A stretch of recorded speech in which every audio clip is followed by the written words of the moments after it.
nta ntambara yadutera ubwoba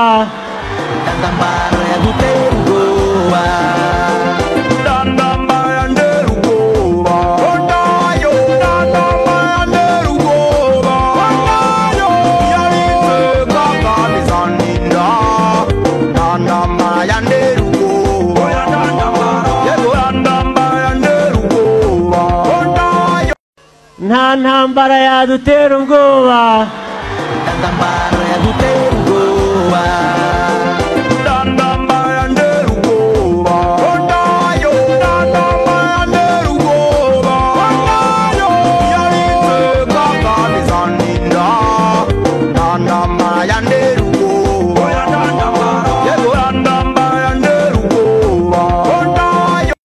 nta ntambara yadutera ubwoba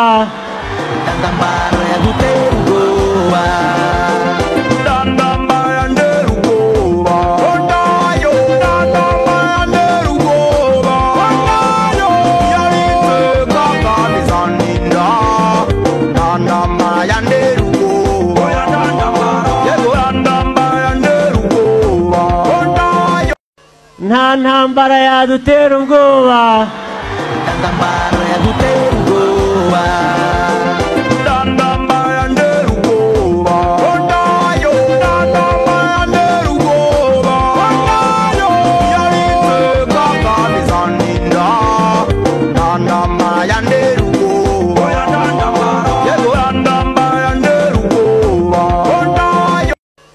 nta ntambara yadutera ubwoba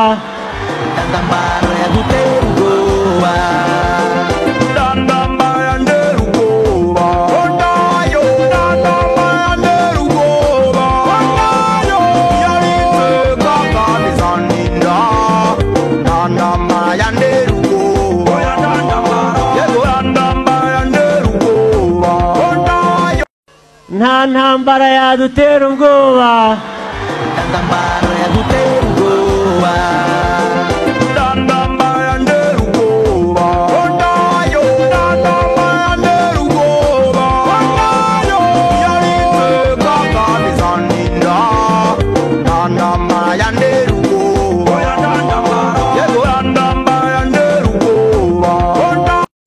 nta ntambara yadutera ubwoba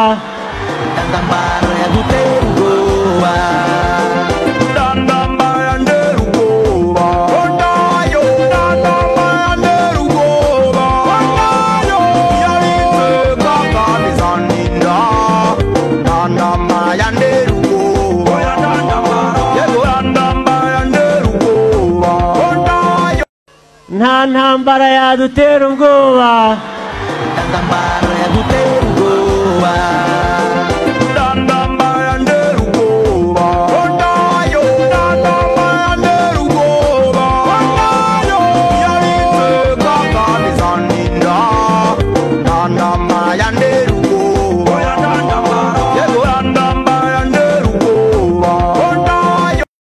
nta ntambara yadutera ubwoba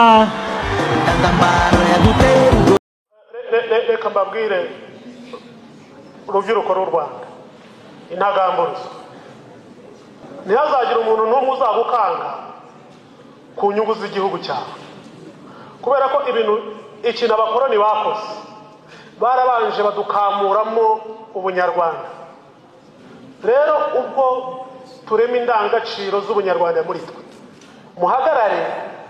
muhagarare gitwari muhangane n'umuntu wese mubona ushaka kudusubiza inyuma ushaka kuduteranya uwa mbere ari kuri social media mumusubize ushaka kugarura ibya Hutu power n'abira bya Pareme Hutu abitwa batwagira Mungu na base batwari n'abandere shariri bashaka kugarura mubasubize mubabwize ukuri mubereke uburyo u Rwanda rwacu rwunze ubumwe u Rwanda ni umubyeyi ni ingobyi duhetse niba abantu muzarebe bano bantu bo muri za jambo ASBR abuzukuru bambonye umutwe n'abahungu ba Habyarimana uwitwa Leo Habyarimana n'uwitwa Jaric uburyo bajya hariya kuri Twitter bakandika n'umukobwa wa Sebatware witwa Zaneza Denise uburyo bajya kuri Twitter bagapfobya jenoside yakorewe abatutsi bagamije kweza basi. C'est décidé, la RDC va en guerre contre le Rwanda. C'est une décision difficile, mais une décision importante pour la sécurité de notre pays. Difficile pourquoi? Parce que la guerre entraîne des morts, que ce soit du côté congolais comme du côté rwandais. Et nous ne sommes pas là pour appuyer la guerre parce que nos propres frères, nos cousins, nos neveux, nos tantes, nos grands frères, tout le monde, nos membres de famille, tout comme des innocents rwandais, tout ça, ce n'est pas bon, la guerre. Mais dans le cadre d'extrême gravité, comme le Rwanda n'a pas voulu que les choses se passent bien, soutenu par la communauté internationale qui veut complètement contrôler la RDC, nous n'avons qu'à nous battre jusqu'à notre dernier soupir. Tous les Congolais aujourd'hui doivent savoir que la réunion de crise est terminée. La RDC vient de décider. Nous entrons en guerre contre le Rwanda.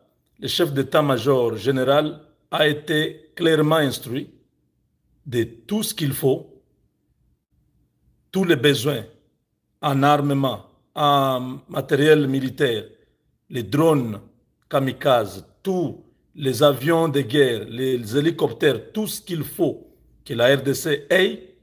Le chef d'état-major a des instructions claires à ce sujet. L'ambassadeur du Rwanda a 48 heures pour quitter le territoire national. Les relations sont rompues et la frontière fermée. Nous attendons l'annonce par un officiel. Cela va passer dans quelques instants à la télévision nationale. Voilà, mes chers compatriotes, mieux vaut tard que jamais. Ce que les Congolais attendaient depuis longtemps, ce que les Congolais ont demandé, ce que les députés ont demandé depuis plusieurs mois, ce que la société civile avait demandé à l'Est du Congo, ce que ce matin, les partis politiques membres de l'Union sacrée avaient demandé, la décision est tombée. Il faut que tous les pays voisins apprennent à respecter le Congo à travers ce que la RDC va faire au Rwanda. Nous voulons attendre, nous voulons voir si les Français eux-mêmes vont descendre au Rwanda pour venir combattre aux côtés des Rwandais, si les Anglais viendront, si les Américains viendront, si les Canadiens viendront, si les Japonais, les Australiens, si le monde entier viendra aider les Rwandais. Maintenant, c'est œil pour œil, dent pour dent. Merci de nous suivre partout et de partager au maximum cette vidéo. Nous ne pouvons pas continuer à encaisser des morts chez nous, comme si ceux qui meurent au Congo sont des animaux et que quand on va attaquer les Rwandais, on va dire non, le génocide. Les millions de Congolais qui meurent, ils ont les mêmes droits que les Rwandais.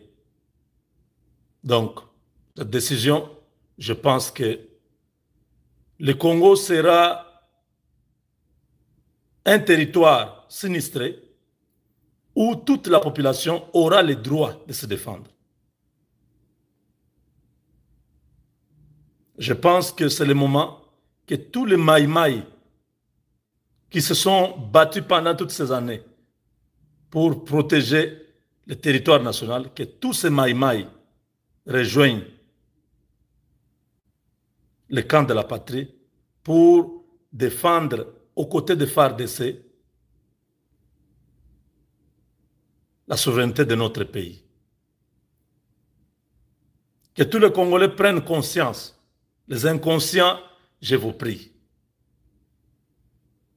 Ne soyez pas contents. Oh voilà, Tshisekedi. Non, non. Si Tshisekedi n'est plus président aujourd'hui, parce qu'on lui a fait la guerre, on l'a chassé du pouvoir, c'est lui que vous pensez que lui doit être président, ne pensez pas qu'il fera ce que Tshisekedi est en train de faire. Nous aurons nos yeux pour pleurer, nous aurons perdu un pays riche en minerais, en ressources naturelles, parce que celui-là que vous aimez ne viendra pas travailler pour vous. Vous serez les premiers encore à commencer à crier dans les rues. C'est maintenant ou jamais que nous devons soutenir le président de la République avec son gouvernement. Tous les peuples, nous devons être ensemble. Si le Rwanda et l'Ouganda réussissaient leur coup, la communauté internationale ne pourra jamais commettre encore une erreur de mettre un Congolais à la tête du pays. Ils vont placer un étranger qui restera là pour toujours et qui, au besoin, pourra diviser ce pays-là en plusieurs petits morceaux. Donc, nous n'avons pas intérêt à être contents que cette guerre puisse continuer. S'ils prennent l'aéroport de Goma, la situation sera très compliquée parce que j'ai appris tout à l'heure qu'il y a des coups de balles qui retentissent du côté de l'aéroport de Goma.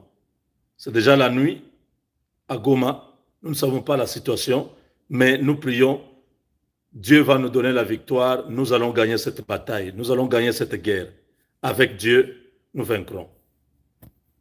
Kagame is actually one of Africa's biggest problems because Congo is the biggest dissettlement of Africa that causes Africa never to unite.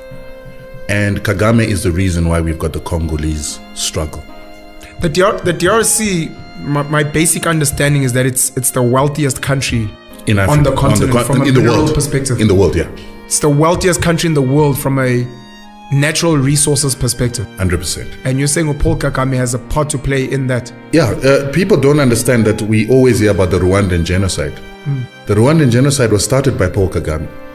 And he started the Rwandan genocide because he wanted to take power by force in a country that would have never elected him into power because he came from the minority Tutsis who used to be supported by the colonizer and used to be the administrators on behalf of the colonizer. So for Paul Kagame to come back as a Tutsi to come and take power in Rwanda, he needed to do something. And what he did is he started the genocide. He started the genocide by bringing down a plane that had two presidents, Hutu presidents, the Burundian president and the Rwandan president. Paul Kagame and his RFP forces shot down the plane when it was landing back in Rwanda from actually an AU meeting. And when that plane came down, then it inflamed the Hutu people who knew that they were RFP fighters who were trying to take power by force. And so they began to fight against Tutsi people who they felt wanted to come and take over power. While they were doing that, Paul Kagame himself sent his forces to murder his own Tutsi people on a whole-scale level to make it look like a genocide so that he could then have his forces come into Rwanda and take over power militarily under the guise of stopping a genocide against Tutsis. These are all things that are factual. Well documented. Jeez. It is actually something that the International Court of Justice wanted to persecute him for. And then the Americans covered up for him and the French covered up for him so that it wouldn't come out. But Paul Kagame came into power by murdering his own people. Then when he did that, he then took Laurent Kabila, who was now living in Rwanda, to go and take over power from Mobutu Sese Seko. These are the leaders in the DRC. This was in the DRC. And the arrangement that he had with Mobutu is once you're in power, you need to bring some of my own people into your system. And the reason why he wanted to bring his own people into the system is that the Tutsis see themselves as a superior people to Bantus. And so they want to reinstitute